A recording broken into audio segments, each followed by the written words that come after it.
As a quick precursor to this episode, I would love to invite you to attend the autumn edition of my in-person event, Dare Greatly in the Coaching Arena, which will be held on Friday the 8th of November in Barnes, southwest London. It's a 5-minute walk from Barnes Station, and there's also a free car parking place on site. So it's the best of both worlds. We will be preparing and planning for your best ever 2025, and you will leave with that vision and strategy for your next 12 months with a newfound sense of connection and focus.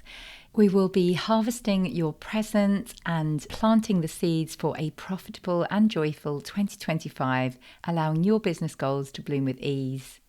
I'm very excited to be bringing the warmth of the season and all of those beautiful colours and everything we can learn from shedding what no longer serves us and preparing for spring. Embrace the seasons of change and join me on 8th of November to Dare Greatly in the Coaching Arena. Do not worry if you don't know anyone. I will ensure that you feel welcome from the moment you arrive until the moment you leave.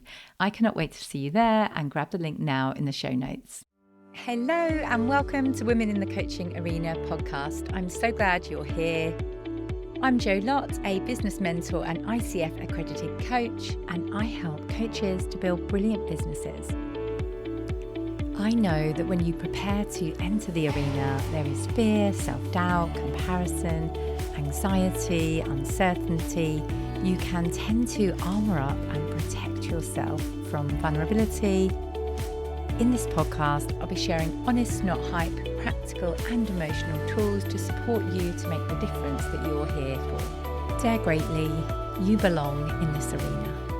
Hello, welcome to the Women in the Coaching Arena podcast. I am so glad you are here. Today, I'm excited to have a client of mine, Levanah Gates, share her story of building her business.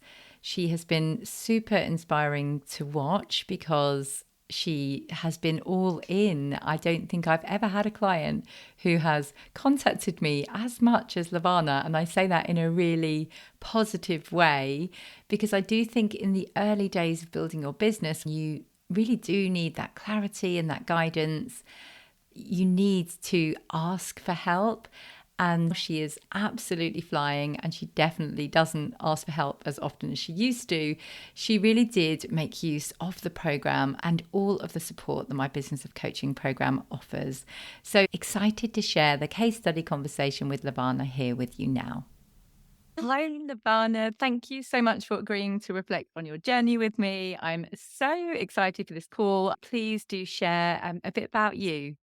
Okay. Yes. So when I joined the business of coaching, I think it was February, I was a newly qualified coach. I'd finished my training in the December and had kind of decided I was really going to go for it from the January. At that stage, I thought I had a niche, but I wasn't that confident in it. My background was in fashion buying. So I'd been in retail 15 years. And then I'd left that a couple of years ago and wanted to retrain and do something different that fitted into my life as a mum and that felt as though it was giving back a bit more. Yeah. And I'd always been really interested in coaching and kind of finally got the confidence up to go and retrain. So it emerged into January 2024 with a vague idea of what I wanted to do. But when you're doing that training, no one's teaching you how to actually run a business. I signed up for your program. That's a little bit of the background.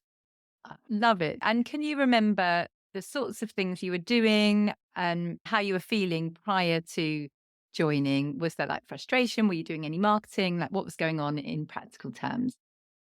I was always very busy and it was all very new. What would have been the biggest challenge? I think probably just their identity of being a brand new coach. I didn't have any clients at that stage. Essentially, I'd set up an Instagram account. I don't think I'd even announced what I was doing to my network on LinkedIn at that stage. Yeah. And I kind of felt as though I was playing with it to a certain extent. I'd put some kind of accountability pillars in. I knew how many times a week I was going to post, etc. And I was very much on track. I was being consistent. Yeah. But I think I had about 200 followers, probably 80 of which were friends and family, and probably 50 other coaches. I suppose it was just kind of where do you even start? I don't even know how to describe what the challenges would have been because I was just so at the start and needed some support from an expert. Oh, love it. And what was most helpful then when you joined the program? The program's brilliant because obviously you get thrown straight into a community, which I think is crucial. Setting up a business is amazing, but it's quite lonely. I think all of a sudden being surrounded by mainly women who were probably a little bit further on than me, a lot of them, who I could relate to as well, because I think, the coaching world is brilliant, but it can be hard to find your tribe within it, I Right. suppose, and people that, seem like real people that had actually made the changes from their careers and were going on to build ethical, sustainable businesses. So that was really nice. I kind of felt less alone. And then in terms of the content of the course, it's just so easily broken down. The modules are really easy to digest and it really does everything from pinpointing what your niche should be through to setting up your website, your email marketing, just so much in there that it takes that pressure off you. Because I think when you're starting your business, you feel like you've got this mountain to climb and a list of 1,000 things every day. And don't get me wrong, I still do feel like that. But at least it mapped it out for you. So you didn't have to think, what on earth am I doing this week? It was kind of just work through it. And a few weeks in, you started to feel like you were really making progress. So, yeah, I don't know if I'm jumping into it too soon, but I can't resist. What was the result for you? The result for me has been way more than I thought it would be at this stage, which is amazing. I think I can say now, 6 months down the line, that I have built a business. I'm leaving the program with 15 one-to-one self-funding clients, and I started with zero. So, yeah, I mean, that's been the ultimate result. I have a coaching business now. You do. And I think the most exciting thing is it is consistent. And that's why I'm excited that we're having this call now versus early on, which we can talk about in a moment, as to, gaining one big opportunity and then feeling like that's it. But you've managed to, yeah, seize the opportunity, but also build that consistent client stream. So tell us more about what happened in that journey. I think you're right, because I think even if you'd have spoken to me 2 months ago, I still kind of felt like this slightly unusual situation, which we'll talk about now. Quite early on in that journey, was almost like a one hit wonder. It took me probably another 4 months after that happened to start to accept, oh no, actually, people are still coming and, they must be liking what I'm talking about and it is going to consistently build. But anyway, I'm kind of getting ahead of myself. So, yes, what happened was I think I joined you in the February. I'd done maybe 4 or 5 weeks of the calls. And at that stage, I wanted to help overwhelmed mums who were kind of struggling to balance life and work. And actually, I've ended up doing that, but in a slightly different way. So I was semi-confident on that niche, but it didn't feel quite specific enough. And I wasn't probably, there with any of my marketing around it. However, there was a specific audience that I managed to get a platform on. And this audience has a huge following in my old world in retail. But I think where it worked so successfully for me was I'd kind of built a relationship with this person. And this is an anonymous person. That feels strange to say I've built a relationship, but I'd kind of always supported them and had little conversations with them prior to me wanting to advertise through them.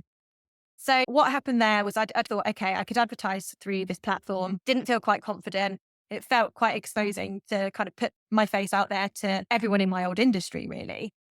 But someone had sent in a message to this, it's an Instagram account, and someone had written into this individual, I'm assuming her, saying something along the lines of, I've just been made redundant. I'm feeling really stuck and overwhelmed. Do you know of any coaches? Instead of it being a cold advert, I spotted that moment and messaged her and said, I know we've already spoken about this. Do you think now would be a good time to advertise? She came back to me and said, yes, amazing. I think there'll be a really good need for it. This advert out and gained 1,000 followers overnight, which was quite overwhelming and obviously amazing. But more overwhelming than that was I had 50 people book in for discovery calls Yeah. within that first kind of 48 hours. So I found myself booked up with discovery calls for about 6 weeks, but I had no boundaries in place. I hadn't put a limit on the number of calls that I would take in a day. I hadn't made my messaging clear on the booking forms as to exactly what that call was, because, in retail, the self-development and coaching world is not necessarily a big or a known thing. A lot of these individuals probably didn't quite know what to expect. And I think essentially a lot of them thought, oh, this is lovely. I'm going to get this free hour and get all of this career support. And maybe didn't even realize that ultimately I was going to talk them through a program, which, I was hoping to convert some of these people into. So I had to very quickly refine all of that, but deliver on what I'd promised. I think in those kind of 6 weeks, you must have got pretty sick of all of my voice notes where I was just drowning and exhausted and still doing all of this on 3 days a week because my little girl hadn't started school then. I was on a couple of discovery calls every night, and it was a big old process, which was both amazing, but really, really exhausting. I absolutely loved helping you through it. And because when you're in it, you can't see it. And I remember the hour-long discovery calls and different options we discussed at the time. So tell me now, how have you managed to build that sustainable business without just getting that exponential growth activity that you obviously had at the time? There was a few things in that first kind of wave of interest. You had some really good advice and you kind of kept coming back and saying, essentially just saying, Levanah, simplify it. You can send out this communication and it will simplify it. And I think I was still so in it that I probably didn't do that I could have done it sooner and made my life a bit easier. But I think, when you're so in the depths of something, you don't almost have the energy to think clearly, do you? I kind of had to get through that. And I think my first ever call converted, which was amazing. That really boosted my confidence. And then I had another 2 within the first week. But then there was this real gap where I was speaking to all of these people and nothing. No one was saying yes. And I was really losing my nerve. And you just kept saying, you just have to give it time. They will come back. You need to wait between 3 and 6 months and these people will start coming back. And even though I fully trust what you're saying, until you've kind of experienced that, you have such a nervousness. I didn't fully have the confidence that that would happen. But you were absolutely right. And I think I got to the summer. I went on a 2-week holiday with my family and I felt a little bit down on that holiday because I was just really hoping to maybe get a couple more before we went away. And then I came back and I don't even think I necessarily did anything particularly different with my marketing. But all of a sudden, as you had said, a few of these people started coming back. And I got, I think, 4 or 5 over a couple of weeks in July, which I had expected to be quite quiet because it was the summer holidays. So when that happened, I think that's where the confidence really started to shift and that identity became a bit more embedded. And I started to think, okay, it's not just because this advert went out and loads of people booked in. These people have obviously stuck around, considered what I'd spoken to them about, gained some trust from what I was sharing, and then they've converted. And anyone who's joined since then has had nothing to do with that advert in April. They've just come across my profile or someone's recommended me, or a few have come from LinkedIn. So now I think I can't remember the last time I had a yes. It's not been in the last couple of weeks, but I don't feel panicked about that. I kind of feel the right ones come at the right time. Yeah, totally. It's so nice when you can lean into that trust. And then, there's always that fear every month of oh, what if no one buys this month? Then somehow you get proved wrong every time. And it somehow just happens, doesn't it, when you build that pipeline and as consistent and good as you are online. I suppose when I started, consistent to me would have been one every week or one every couple of weeks. And it isn't necessarily like that. They seem to come in little waves. But as long as they do come, then I suppose that's the main thing, isn't it? Totally. So in terms of a general month for you at the moment, how many discovery calls, say, do you get booked and how many clients maybe as a result? It does really depend, but I normally have at least 2 discovery calls a week, I would say. And in terms of a conversion rate, I actually don't know. I couldn't really give you that statistic, but I did have a look the other day. I've got a log of every discovery call I've done since I started in the program. It's near to 100 and I got 15 one-to-one clients. But certainly without looking at the data, the conversion since getting back from that summer holiday has definitely been a lot better. Yeah, totally. What was most helpful from the program for you? I almost don't know which bit to pull out. I couldn't have set up everything I needed without your content and that step-by-step process. So that has been absolutely invaluable, and it's really simplified it for me. I think you make things feel a lot bigger in your head than what they need to be when you're at the start. For example, the website, you gave me a really simple solution to get that up and running, because actually most of my clients are coming through Instagram and LinkedIn anyway at this stage. Things like that were amazing. I think, you really, the voice notes and being able to say, oh my gosh, this has just happened. What do I do? Or what do you think of this? Or, oh, I've just had a really tricky response here. How do I handle that? And, your dedication to your clients, your availability, even though you have brilliant boundaries in place with that, you would always come back to me really fast. I liked that it was on voice notes because it's just more authentic. So I think that's been amazing. And I've also gained such a brilliant accountability partner with one of the women, Leela, who's in the program as well. And she has been amazing. She is far, far more established than me and in a very different niche, but she's just been such a big supporter, such a good voice of reason. And hopefully we help each other out. Yeah. And we're really going to keep that going. So that's 3 answers for the person one. Yeah, totally. Oh, I love that. I'm always like, oh gosh, who's your accountability partner? But it's so great. And I love how people really do continue it after the program as well. So Yeah. hopefully you and Leela are you? Yes, absolutely. We've got our next call booked in. I think she's away doing an amazing retreat at the moment. But yes, we've got a call booked in a couple of weeks. Love it. Okay. So this is going to be a tricky one, but I'll go for it anyway. Biggest takeaway from the program. That you have to trust what people who are a few years ahead of you are actually saying. Because if I'd have probably just accepted, early on the key bits of information that you were giving me, that you can really simplify it, that people will come back to you, that you don't need to panic, that you just need to keep doing what you're doing, I think I would have had a much less stressful April, May, and June. And if someone is listening and thinking, I really want to do this, but they're worrying about money, will it work for me? Or all of the things that we worry about before investing, what would you say to them? I mean, it was a really big investment for me, and I did feel really nervous about that. And if I'd have been in a different financial position, I probably wouldn't have requested a discovery call with you, because I was pretty sold. All your content, everything is amazing. And I'd heard your voice through your podcast. I was at the very start, so I wasn't making any money yet, but it felt quite scary.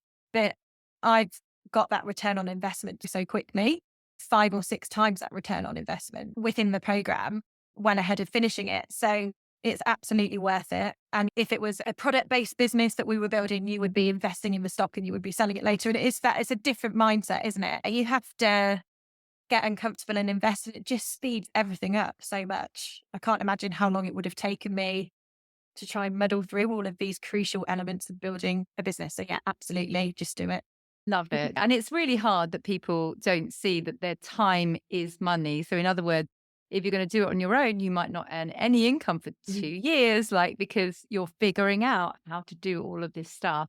So, I love that reference. And also the retail one about the stock. You have Yeah. to invest in the stock to actually get the sale the other side. What is next for you, Levanah? I'm in 2 minds about it. I'm only really 7 months into one-to-one coaching. So I've still got loads of experience to gain, and I really enjoy that. However, I'm working nearly every evening, and that's quite tiring, and it's not a long-term goal. So ideally for me, I'd love to be working daytime only and term time only. That's sort of the dream. It very much feels as though I want to kind of pivot the business and scale it to just simplify it, to allow me to start really creating hours and boundaries that I set out to do. I was always very prepared to put in a couple of years and be very flexible, of course, and I'm enjoying doing it. But it's that scaling bit next for me. So looking at group programs, although I have no idea how that would work in this niche, digital courses, etc. Moving into that and planning that out, I think. And that's my absolute love, as you know, from running my own group program. And it honestly can work. And I've just helped somebody who also had concerns about, oh, they're all in the same industry. They're not going to want anyone to know. And she has successfully launched. So I'm excited for your next move. So, what should others know about working with me? Well, your whole marketing is around honesty, not hype. And that is definitely true. So you'll get an absolute expert, but someone that you can actually relate to, that is in the nicest possible way, a normal person that has had an amazing career, shifted into this and built a brilliant business. And that's really, really inspiring. So you definitely get that. You get an amazing community. The resource is brilliant. There are loads of guest speakers and stuff as well, and additional things that are offered like sales sprints and positive psychology. You get a lot of value for your money, basically. Love it. And then last question, who would you recommend the program to? Anyone who is launching a coaching business or has launched one and is feeling a bit stuck, that is just a good, honest person that wants to build a sustainable business. I think that's who I would recommend it to. Thank you so, so much, Levanah. You were an absolute joy to work with, as you know, and I cannot wait to continue to follow your journey. Oh, thank you, Jo. It's been brilliant. Wasn't it super inspiring to hear Levanah go from 0 clients to 15 paid clients currently in her career coaching program? She has been a huge inspiration, and I have loved being part of her journey, especially in this early part when there is so much to do and it can go either way and it is overwhelming and all of the things like Levanah shares. And the mastery she is committed to in her marketing is a joy to watch. So if you are in that place of playing around but not really having real support, real feedback, real guidance, you don't have maybe a community to share with and to cheer you on this journey of entrepreneurship, then join the Business of Coaching program. I would love to feature you in our next case study conversation on this podcast. You will find the link to the Business of Coaching program in the show notes, and I look forward to working with you. Thank you so much for listening to this episode of Women in the Coaching Arena. I have a mass of free resources on my website, joannalottcoaching.com. That's Joanna with an A and Lott with 2 T's, joannalottcoaching.com. And I'll also put links in the show notes below. Let me know if you found this episode useful, share it with a friend and leave me a review, and I will personally thank you for that. Remember to trust yourself, believe in yourself, and be the wise gardener who keeps on watering the seed. Get into the arena, dare greatly, and try.